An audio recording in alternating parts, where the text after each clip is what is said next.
Agradezco, agradezco a Dios por esta oportunidad. Gracias por este lindo momento. Creo que no es ningún sacrificio el poder estar con los hermanos juntos y en armonía. Para los que no me conocen, soy el hermano Luis Cepeda.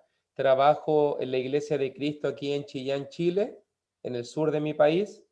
Llevo 21 años de cristiano. Me bauticé cuando tenía 15 años. Ahora tengo 36, estoy casado, está mi hijo Elías, que tiene 12 años. Este fue un año muy lindo para él, se bautizó hace muy poco y está comenzando en los caminos de Dios. Así que si quieren conocerlo más, después se pueden conectar a su canal de YouTube, que tiene un canal de prédicas y de mensajes bíblicos. Así que llevo mucho tiempo en la iglesia del Señor, he pasado muchos procesos dentro de la iglesia y, y fíjese muy bien que hoy día quiero contarles de una historia muy bonita, de dos hombres. Hoy día quiero que hablemos acerca de pasar la antorcha. Y por eso está mi hijo aquí también conmigo, porque es parte de ese proceso. Un día, hace muchos años atrás, un hombre llamado Saulo de Tarso, Pablo el apóstol, conoció a un joven en Listra. Este joven se llamaba Timoteo, era de muy tierna edad, pero él recibió un desafío. El desafío era dejar su hogar, dejar a su padre, a su madre, a su abuelita e irse a la misión. Y esta historia duró aproximadamente 15 a 18 años. Y este joven creció y avanzó en los caminos de Dios. Para no hacerla tan larga, el apóstol Pablo, casi al final de su vida, cayó preso. Y allí, en la prisión romana, siendo aproximadamente el año 67 a 68 después de nuestro Señor Jesucristo, se acordaba de su joven ayudante y le escribió una última carta, la segunda carta de Timoteo. Allí vamos a estar considerando algunos pasajes, algunos textos importantísimos, ya que en la segunda carta de Pablo a Timoteo encontramos, en este caso, el legado de Pablo y cómo Pablo pasa la antorcha ahora a su joven aprendiz para que él continúe la obra del Señor. Y vamos a estar leyendo, por favor, en Segunda de Timoteo, capítulo 2, en estos minutos que nos restan. Le voy a pedir a mi hijo Elías si puede leer para nosotros Segunda de Timoteo, capítulo 2, versículo 1 y versículo 2, por favor. Okay, leamos. Tú pues, hijo mío, esfuérzate en la gracia que es en Cristo Jesús. Lo que has oído de mí ante muchos testigos, esto encarga a hombres fieles que sean idóneos para enseñar también a otros. Muchas gracias, querido hijo, muchas gracias. Note muy bien que cuando quiero que miremos un poquito solamente brevemente el capítulo 2, cuando miramos el segundo capítulo de Segunda de Timoteo, si tú miras allí, hay 7 imágenes. Hay 7 imágenes que Pablo nos va a presentar en cuanto a la relación que debemos tener con nuestro Dios. Yo voy a hablar solamente de una imagen hoy día, pero quiero mostrarte las 7 imágenes para que no las pierdas de vista y así en otro momento tal vez tú puedes estudiarlas y repasarlas. Pero míralo muy bien, la primera característica, la primera relación establecida acá, dice en versículo 1, hijo mío. La primera imagen que se presenta es la imagen del hijo. También después, en versículo 3, la segunda imagen que se presenta, la imagen del soldado, el buen soldado de Jesucristo. Número 3, la imagen también que se presenta en el versículo 5, la imagen del atleta. Habla del hijo, habla del soldado, habla del atleta. También en versículo 6 se menciona la cuarta imagen, el labrador, el agricultor. También se menciona la imagen del agricultor. Y también vemos nosotros ahora, saltamos un poquito, y en el versículo 15 se presenta la imagen del obrero. La quinta imagen, el obrero. Tenemos el hijo, el soldado, el atleta, el labrador, el obrero. Y en el versículo 20 y 21 tenemos la sexta imagen, que es la imagen del instrumento u utensilio. También usa la imagen del instrumento o utensilio. Y séptima imagen, en el versículo 24, el siervo.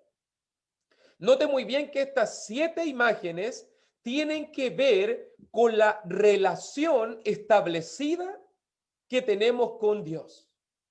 A veces nuestra relación con Dios tiene que ver como un padre a un hijo, a veces tiene que ver como un soldado en una batalla con su general, a veces tiene que ver como un atleta en una competición, o un labrador en un sembrado, o un obrero en un trabajo, o un utensilio en una casa, o un servicio a un amo. Son 7 imágenes favoritas de Pablo en la cual nos presenta la relación, el trabajo y la preocupación que nosotros debemos tener en nuestro servicio al Señor. Pero yo me quiero centrar en la primera imagen, mi querido hermano, mi querido joven, la imagen del Hijo. Y nota muy bien que cuando miramos allí en versículo 1 y versículo 2, hay un llamado. Un llamado es realizado. Dice allí, versículo 1, tú pues, hijo mío.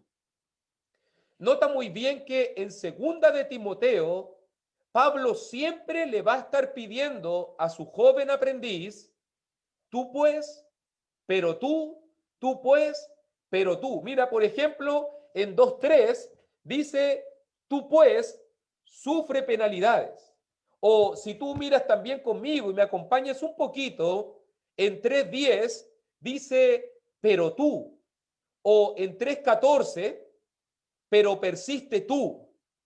O también dice en 4:5, pero tú, sé sobrio en todo.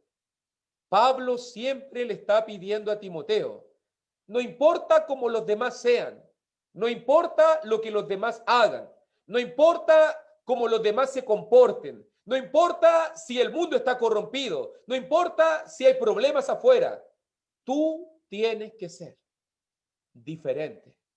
El pero tú es un llamado a la diferencia, es un llamado a la excelencia, es un llamado a vivir de una manera diferente, a comportarnos de una manera diferente, a vivir y mostrar un enfoque diferente en la vida. Pero tú, aunque todos los demás sean de esta manera, pero tú, joven, aunque todos tal vez en tu escuela se comporten, en tu secundaria, en tu trabajo, en tu familia, aunque todos se comporten de una manera, tú tienes que ser diferente. Ese es el llamado de Cristo. Ese es el llamado realizado. Y dice allí en el versículo 1, tú pues, hijo mío, esfuérzate. La idea del esfuerzo. Note bien, a mí me llama la atención que normalmente cuando se habla de delegar, por ejemplo, me acuerdo cuando Moisés estaba con el joven Josué, y en ese momento la palabra de Dios le decía a Josué, esfuérzate y sé muy valiente, pero tú esfuérzate y sé valiente, esfuérzate y sé valiente. 3 veces. 3 veces en Josué, si quieres después anotarlo para verlo después, en Josué capítulo 1, versículos 6, 7 y 9, a Josué le es encomendada la misión, a Josué se le llama a esforzarse.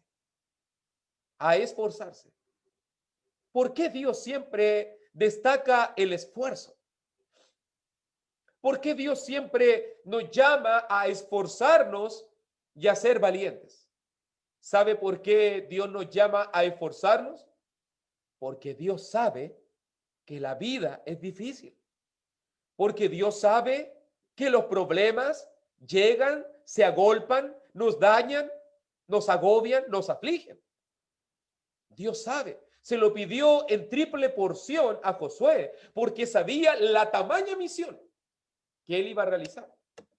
¿Qué Dios nos está pidiendo a cada uno de nosotros? Esfuérzate como un joven. Esfuérzate como un cristiano. Esfuérzate como un hijo a un padre. Según lo que dice el versículo 1, debemos esforzarnos en la gracia.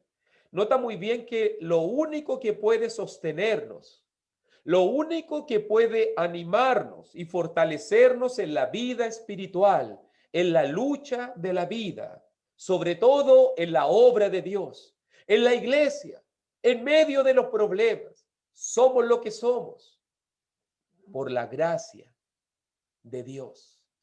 Pablo mismo lo decía. Me recuerdo en ese pasaje. Si me ayudas, hijo, buscándolo. Segunda de Corintios, por favor. Segunda de Corintios, capítulo 12. Segunda de Corintios, capítulo 12, versículo 9 y versículo 10, por favor. Y me ha dicho, bástate mi gracia, porque mi poder se perfecciona en la debilidad. Por tanto, de buena gana me gloriaré más bien en mis debilidades, para que repose sobre mí el poder de Cristo.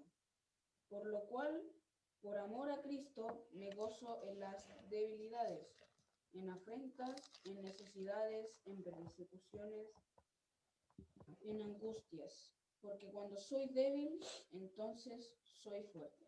¿Qué es lo que nos puede? ¿Qué es lo que nos puede sostener? Segunda de Corintios, capítulo 12, versículo 9 y 10, en la cita que estamos mirando ahora. Y en ese pasaje vemos que lo único que nos puede sostener, lo único que nos puede sostener en medio de las pruebas de la vida, Pablo le decía a Timoteo, esfuérzate en la gracia. Pablo está reconociendo aquí en Segunda de Corintios, bástate mi gracia, porque mi poder se perfecciona en la debilidad. Dice versículo 10, porque cuando soy débil, entonces tú eres fuerte. Entonces somos fuertes. La gracia de Dios es lo único que nos puede sostener. Ya Pablo se lo está diciendo aquí en nuestro pasaje. Segunda de Timoteo, capítulo 2, versículo 1. Tú pues, hijo mío, sé diferente. Tú pues, hijo mío, esfuérzate. Seamos dedicados, seamos diligentes, seamos guerreros, seamos luchadores, pero sobre todo, esforcémonos en la gracia de Dios. ¿Qué seríamos nosotros? ¿Qué sería yo? ¿Qué sería usted sin la gracia de Dios? Pero no solamente eso, porque tal vez tú te preguntas, pero ¿esforzarme en qué? Y si miramos allí en Segunda de Timoteo, donde estamos, en el capítulo 2, pero en el versículo 2, hay otro llamado que está allí en este pasaje. Porque así como se nos invita a ser diferentes, así como se nos invita a esforzarnos, también nos dice el versículo 2, lo que has oído de mí ante muchos testigos. Y ahora Timoteo recibe el llamado, esfuérzate en recibir la palabra de Dios. Esfuérzate en ser una persona dócil para la enseñanza. Timoteo, recuerda lo que se te ha enseñado. recuerda las influencias poderosas. Nota muy bien que en esta segunda carta, Pablo se acuerda de las influencias poderosas que el joven Timoteo había recibido. Tú ya conoces a Timoteo, me imagino, un joven que venía de un hogar disfuncional, un padre griego que no creía en el Señor, que no seguía las cosas espirituales, un hogar quebrajado. ¿Cómo debió ser difícil para Timoteo perseverar? ¿Cómo tiene que haber sido difícil para Timoteo luchar por la obra de Dios? Haber salido de su hogar para salir a predicar juntamente con Pablo. Pero aún así estuvo la influencia poderosa de una abuela como Loida. Dice en el capítulo 1, versículo 5, Pablo se acuerda de la influencia poderosa de su abuelita Loida. Pablo también se acuerda de la influencia poderosa de su madre Eunice, segunda de Timoteo 1:5. También Pablo se acuerda de la influencia poderosa que él mismo desarrolló en su vida. Versículo 13 y versículo 14 del capítulo 1. Pablo mismo le dice, retén la forma de las sanas palabras que de mí oíste. Timoteo era un joven dócil, dócil para aprender, dócil para ser guiado, dócil para recibir influencia. Hay una etapa de nuestra vida, mis queridos jóvenes, que nosotros tenemos que escuchar. Hay una etapa de nuestra vida que nosotros tenemos que recibir. Hay una etapa donde nos tienen que formar. Allí estaba Loida, allí estaba Eunice, allí estaba Pablo, allí estaba el Espíritu Santo, formando a este joven, ayudándolo a crecer a este joven. Pablo recordaba en 3:15, por ejemplo, y que desde la niñez ha sabido las sagradas escrituras. Timoteo desde pequeñito recibió la enseñanza de las escrituras. Timoteo desde pequeñito recibió la influencia de Loida y de Eunice. Ahora Timoteo es un joven mayor. Ahora Timoteo tiene responsabilidades. Ahora Timoteo no solo debe recibir. Ahora Timoteo, según lo que vemos en versículo 2, no solamente debe recibir, no solamente debe estar atento en lo que ha aprendido, porque nosotros recibimos para compartir. Si tú estás recibiendo y no estás compartiendo, entonces estás cortando el eslabón en la cadena. ¿Qué tenía que hacer Timoteo con lo que recibía? Nos dice allí versículo 2, lo que has oído de mí ante muchos testigos, esto encarga a hombres fieles que sean idóneos para enseñar también a otros. Timoteo, esfuérzate en transmitir. Busca hombres fieles. Busca hombres idóneos. Reprodúcete, Timoteo.